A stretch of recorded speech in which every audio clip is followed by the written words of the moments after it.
Ол қиын енді мен. Экранға көп көңілді айта алмайды екенмін. Жоқ, кеттік па? Мен Ұлықбек Қалдарұлы 1987 жылы дүниеге келгем Түркістан қаласында. Түркістан лицейін бітірдік. Тәрбиеші болмадық, өкінішке орай. 4 баламыз бар, шүкір. Жұмыс барысында 4-5 қаланы көрдік. Маңғыстау лицей, Орал лицей, Тараз колледж, Форт Шевченко қаласындағы мектеп, Құлсары қаласыны көрдік. Осы жерде амандық болса, керемет бір жыл өткіземіз деген ниет бар.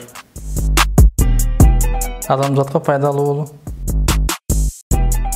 Бухгалтер болатын едім негізі. Бухгалтерский курс оқып, бухгалтер болайын деп тұрған кезде мұғалімдікке кетіп қалған.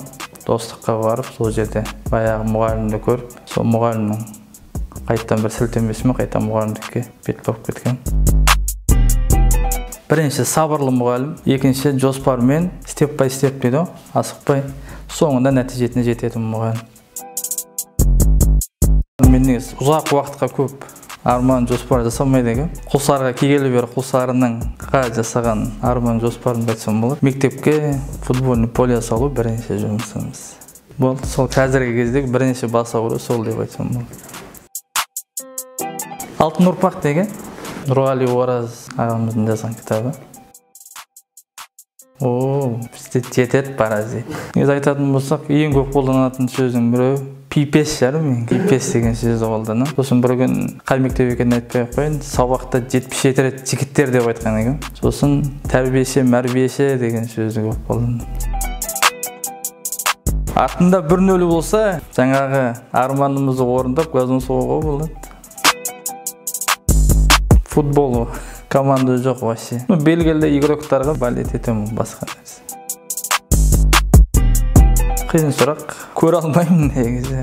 Күнді толық өткізе алмағаным үшін, таңертеңгі мақсаттарды кешке жеткізе алмағаным үшін, күнде бірдеңе үйрену керек екенін біліп, кешке қанағатсыздықпен ұйықтағаннан өзімді көре алмаймын. Сабақ өтіп жатыр.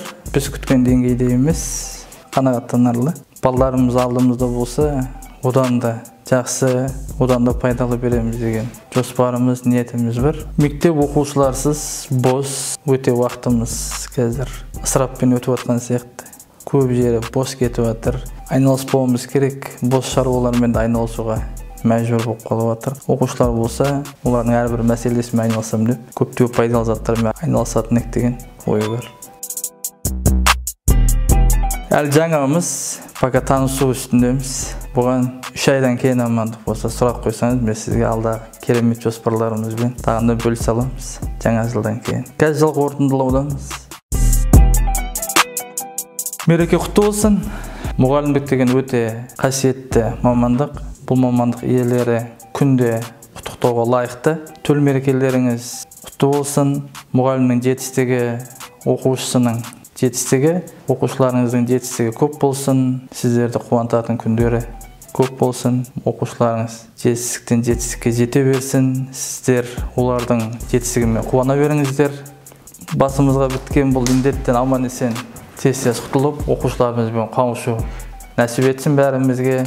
Оқушыларымызбен керемет оқу жылымызды аяқтау нәсіп етсін. Жыл мерекеге, берекеге, жетістікке толы болсын. Мереке құтты болсын бәріңізге. Ереке? Я, мен бір паразит сөзім бар дейді. Қандай паразит сөз бар менде бар? Не оғаны бар? Пипес дейсің ғой? Пипес бар, не бар еді мұн? Ұмытайын дегенсің ғой өзі да жеріңе. Қазір, еске түсіріп алайын деген. Менің жұрттар білмейтін қабілетім, мен қандай қабілетім бар, сен білесің ба? Сен білесің ғой мен? Жұрттар білмейтін мен. Би ғой, би. Құлсары точно білмейтін мен білейтін деп. Болды, кейін хабарласамыз.